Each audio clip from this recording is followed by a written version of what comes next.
La abogada mexicana Rita ayuda a un jefe de cártel a salir del negocio para que pueda finalmente convertirse en la mujer que siempre soñó ser. Estrenada en el Festival de Cannes el 18 de mayo de 2024, en cines internacionales desde el 21 de agosto de 2024 y finalmente en México el 23 de enero de 2025. Porque como se indica muy claramente en el manual sobre cómo ser más irrespetuoso y ofensivo, claro que no vas a presentar tu ofensa al público que es víctima, sino a quienes te aplaudirán por exótico y valiente. El pelado por supuesto que sabía lo que hacía. Hoy es imposible entrar en internet y no salir bombardeado de todas las novedades alrededor de Emilia Pérez. Para no saber nada de ella, básicamente no tendrías que tener internet y por ende no estarías viendo este video, así que ¿cómo llegaste aquí? Y yo sé, yo los conozco, los he leído 1000 veces y así como ya lo han dicho, podrán volverme a decir, todo lo que sé de Emilia Pérez es en contra de mi voluntad. Pero no nos hagamos los locos, nos conocemos bien, estamos en confianza. El chismecito está bueno y a todos nos encanta entrar al chat con los panas para ser el primero en anunciar la nueva noticia que rodea a Carla Sofía Gascón o al pelado para quejarnos de ello. Y es que con la cantidad de declaraciones que estos dos dan contra los latinos en general, contra los mexicanos, contra la comunidad trans y básicamente contra cualquier cosa que se suponía representaba la película. ¿Sabes qué? Ni siquiera respires. No vaya a ser que estos dos europeos privilegiados tengan declaraciones sobre tu nula capacidad para vivir en un plano superior que traspase nuestra poca capacidad latina. Parece chiste, pero... Que el español es una langue de pays émergent, c'est une langue de pays modeste, de pauvres, de migrants. Yo me andaría con cuidado.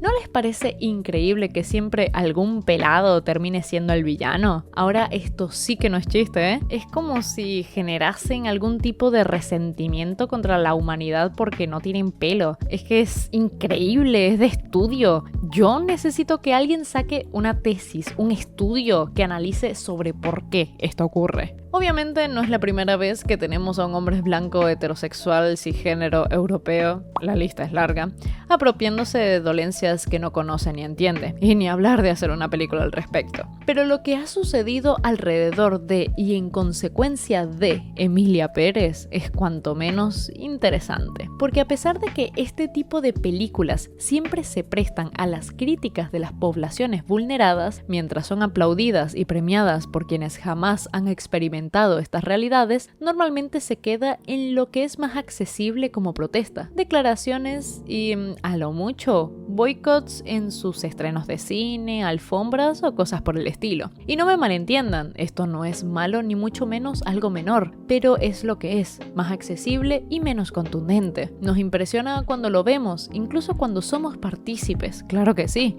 y al final se trata de hacer lo que podemos sin guardar silencio, y eso no debe parar. Quizás logra salir un poco más del público nicho original y con hacer reflexionar a al menos una persona es un logro. Pero a gran escala, la conversación que se genera alrededor no es tan decisiva y hace que la protesta poco a poco se calle y se pierda el interés. Pero Emilia Pérez está construida en un contexto interesante para que desembocara en todo lo que ha venido. Es una de las películas más galardonadas y es la película con más nominaciones de los premios Oscar de este año 2025, teniendo 13. ¿Cómo no sentirte indignado cuando una caricaturización y banalización de una crisis real, vigente y palpable es aplaudida y quienes tienen estas vivencias son silenciados y menospreciados porque un europeo conoce mejor esa realidad? Pero no solo eso, claro está, tenía que meterse con los mexicanos. Empezamos este año potente. Venezuela sigue sin ser libre. Se estrenó en español una película live action de Bambi hecha por franceses. ¡Diablo! Los franceses no se cansan, hermano. TikTok dejó de funcionar en Estados Unidos por un día, Trump asumió la presidencia, media población argentina se fue a vacacionar a Brasil porque al cambio le salía más barato. ¡Wow! pero nosotros tenemos que ubicarnos en el 14 de enero de 2025. En esta fecha, una joven mexicana empieza a hacer TikToks hablando de la película, principalmente abordando la transfobia de la misma. Una crítica sumamente necesaria por parte de quien puede hablar con más conocimiento y empatía sobre el tema, una mujer trans. Y no necesitó de mucho más tiempo, pues ya el 16 nos estaba narrando las ideas iniciales de lo que terminaría siendo Johann Sacrebleu. Y por supuesto que inició como una broma. Su idea era simplemente hacer un TikTok parodia de cómo se sintió Emilia Pérez para los mexicanos y listo. Reírnos entre todos a su vez que se da voz a las problemáticas que acarrea. Pero fue inevitable que no se quedase ahí. Actualmente el video cuenta con casi 9.000 comentarios, en donde la gente, además de mostrar el agrado hacia sus ideas, también sugieren las propias para aportar a esta hipotética película. Te vi ahí también, Dana, te cueme, guapa. Y solo se necesitó de un día para el nivel de apoyo que recibió y se diese paso a abrir un GoFundMe para volver esta idea una realidad. 2 días de grabación, 2 días de postproducción, horas de sueño inhumanas, sobreexplotación por amor al arte y a la patria, y un chingo de ratas después, Johann Sacrebleu se estrenó oficialmente el 25 de enero, 2 días después del estreno de Emilia Pérez en los cines latinoamericanos. Tuve el placer de verla y reaccionar en directo con la comunidad. Allá arriba les dejo una recopilación de clips porque fue algo muy divertido. Y algo que me parece muy adecuado para empezar a describirla y entenderla es la percepción que la misma autora Camila ya ha descrito en varias entrevistas. Es un TikTok muy caro.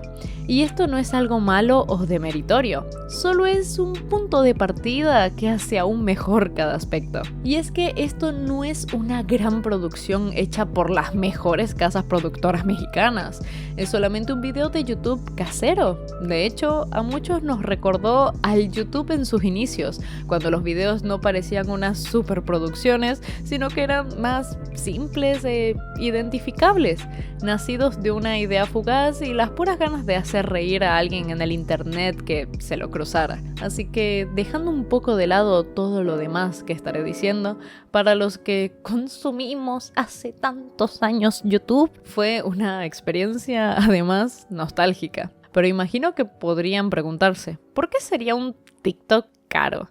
Y es que esto no fue hecho por obra y gracia del espíritu mexicano, que bueno, un poco sí, pero convengamos que no estamos en la situación económica como para no buscar un poco de retribución por nuestro trabajo, aunque sea mínimo. Y es que para poder financiar este proyecto, la comunidad alentó a Camila a iniciar un GoFundMe para que pudiese costear todo lo necesario para que fuese una realidad. La primera recaudación a día de hoy ha alcanzado un 85% de la meta, es decir, 51.263 de 60.000 pesos mexicanos. Esto es lo que logra el desprecio a Francia.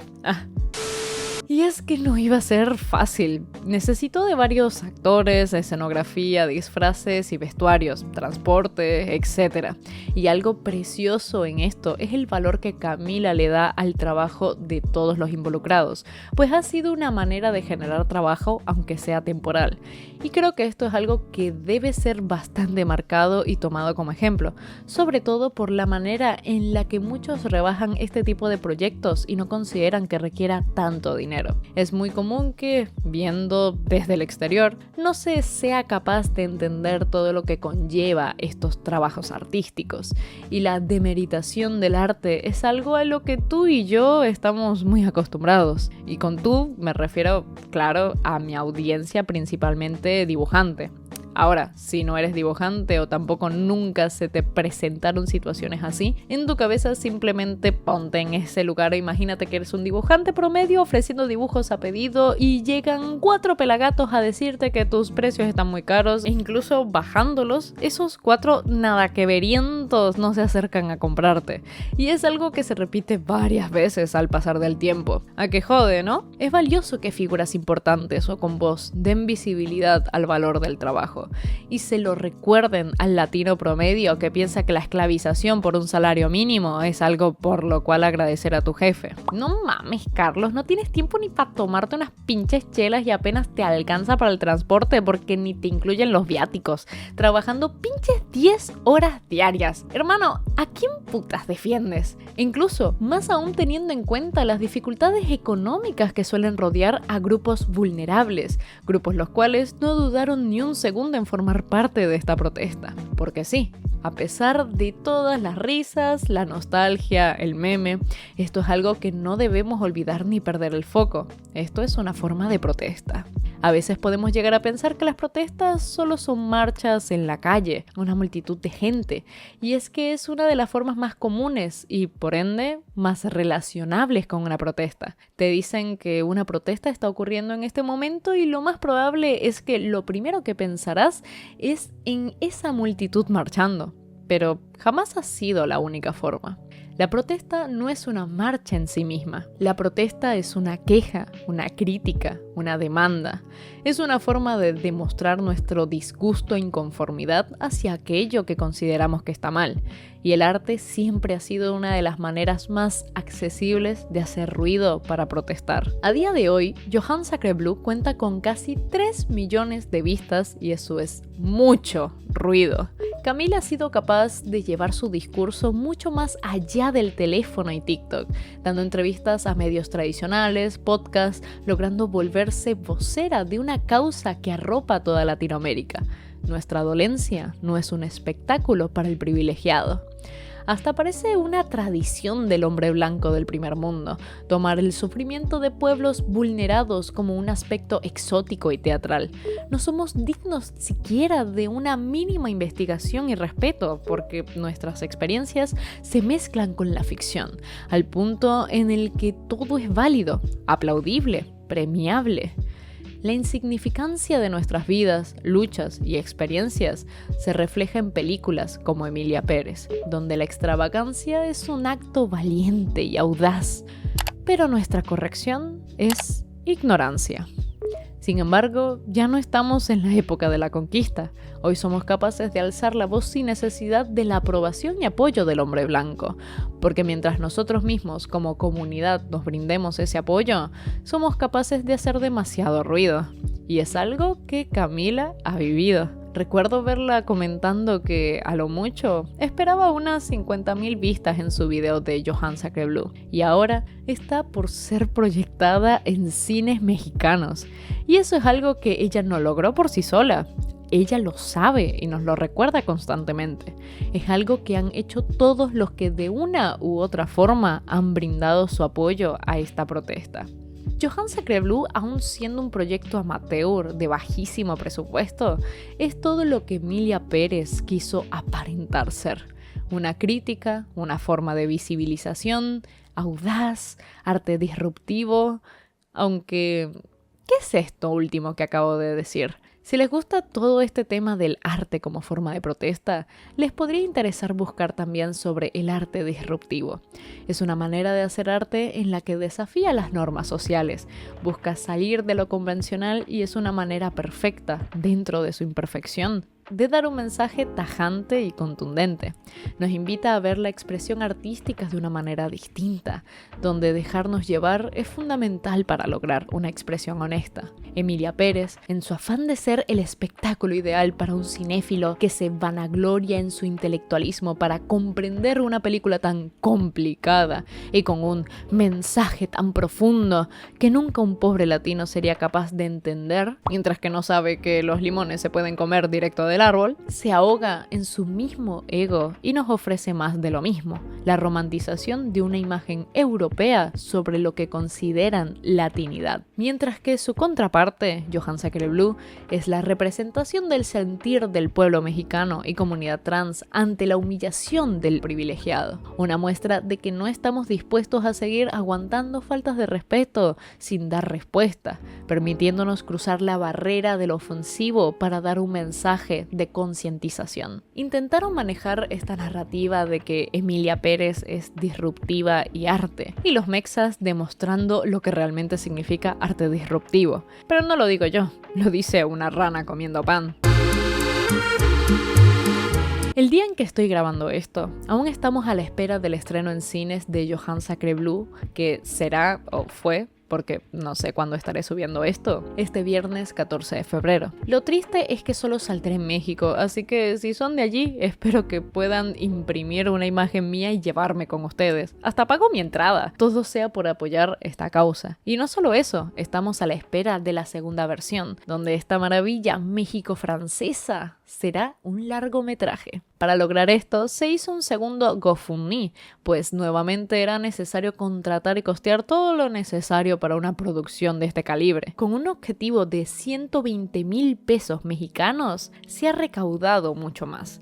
174,000 pesos mexicanos, un 45% más de la meta. La diferencia entre la primera y la segunda recaudación es clara y es una muestra importantísima del descontento de la gente y su disposición a apoyar una causa que reivindica el respeto que merecen. No se trata solo de likes, views, comentarios. El hecho de aportar dinero lo ha vuelto aún más personal y es un apoyo que rebasa la barrera de la viralidad online. Es un compromiso real de la gente. La intención de sostener toda esta protesta aún con vida, dicho por la propia Camila, es por seguir manteniendo este discurso relevante hasta al menos los Oscars, donde Emilia Pérez cuenta con 13 nominaciones. La discusión que ha generado a raíz de Johann Sacrebleu es innegable y no es algo que deba pasar desapercibido por aquellos que aplauden la humillación de los vulnerados bajo un manto de representación. Y es algo que depende de nosotros para que siga siendo relevante. Además de haber platicado sobre todo este fascinante fenómeno, espero que además les haya gustado el retrato que realicé de nuestra queridísima Johann, una protagonista como ninguna otra. Abajo les dejo el link del perfil de Camila y su recaudación para el largometraje. Creo que cualquiera de ustedes estaría encantado de apoyar esta causa. Realmente estoy fascinada con todo lo que rodea a Emilia Pérez y el discurso de Camila, así que tenía muchísimas ganas de poder hacer un video al respecto. ¿Y ustedes qué creen que tuvo más impacto cultural? ¿Emilia Pérez o Johann Sacrebleu? Los leo en los comentarios. Y como siempre también tienen los enlaces a mis redes, al igual que mi página de streams. Nos vemos ahí todos los días por la tarde. Y también Ko-fi y Cafecito, que son lugares donde pueden apoyar mi trabajo. Les mando un saludo y gran agradecimiento a mis miembros de Ko-fi, Jabus, y también a mis suscriptores de los streams con menciones especiales para Maru Gulen, Araquiel, Armin Arureru, Irene Floch 25, Jin Ackerman Ugu, Kataribe, Mili 10D, Mufachin 25, Starfeo Océano, Zúcar de 15, Takai-san, Titin Haisa y Zombie Cool. Gracias a todos mis amores siempre por el constante apoyo y ya nos estaremos viendo en un próximo vídeo. ¡Chao!